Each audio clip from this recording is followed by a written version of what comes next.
पीक कर्ज देताना जर शेतकऱ्यांना सी बिल मागितलं तर FIR करणारच असं देवेंद्र फडणवीसांनी म्हटलंय। राष्ट्रीय बँकांना फडणवीसांनी जशी तंबीच दिली आहे, FIR झाला तर मग आमच्याकडे येऊ नका अशी देखील ताकीद त्यांनी दिली।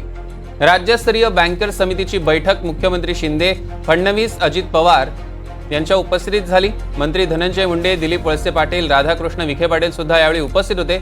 रिझर्व्ह बँक, नाबार्ड तसंच राष्ट्रीयकृत बँकांचे वरिष्ठ अधिकारी उपस्थित होते आणि गेल्या वेळी सुद्धा ते म्हणाले की आम्ही सांगितलं होतं, पण बँका ऐकत नसतील तर आमचा नाईलाज आहे। गरीब शेतकऱ्यांच्या पाठीशी आपण उभं राहिलंच पाहिजे असं फडणवीस म्हणाले। नेमकं बैठकीत काय म्हणालेले आहेत फडणवीस पाहूया। पीक कर्ज देताना सी बिल मागितलं तर FIR करू, FIR झाला तर मग आमच्याकडे येऊ नका,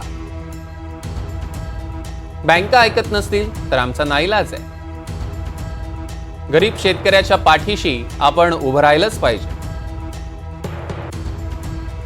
अक्षय कुडकेलवार आपले प्रतिनिधी आपल्या सोबत जोडले गेलेत, त्यांच्याकडून अधिकचे अपडेट्स घेऊया। अक्षय, आपण बघतोय देवेंद्र फडणवीसांनी सगळ्याच बँकांना तंबी दिली आहे आणि शेतकऱ्यांच्या पाठीशी सरकार खंबीरपणे असण्याचं पुन्हा एकदा त्यांनी दाखवून दिलंय, काय अपडेट्स?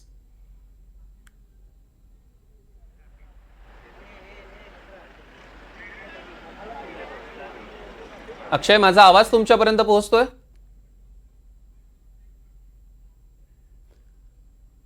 सौरभ, आपण जर बघितलं तर काही वेळापूर्वीच सह्याद्री अतिथीगृह या ठिकाणी एक महत्त्वाची बैठक पार पडली। या बैठकीमध्ये राज्याचे मुख्यमंत्री, उपमुख्यमंत्री हे सगळे या बैठकीला होते। त्यासोबतच कृषी मंत्री देखील या संपूर्ण बैठकीला होते आणि या बैठकीमध्ये नाबार्डचे अधिकारी असतील, त्यासोबतच इतर बँकांचे अधिकारी असतील, यांना तंबी देवेंद्र फडणवीस यांच्या माध्यमातून देण्यात आली।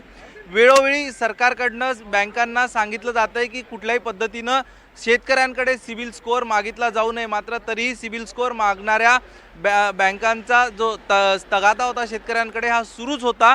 त्यामुळे आता सरकारने एक पाऊल पुढे घेतलेला आहे आणि सरकारकडनं स्पष्ट करण्यात आलंय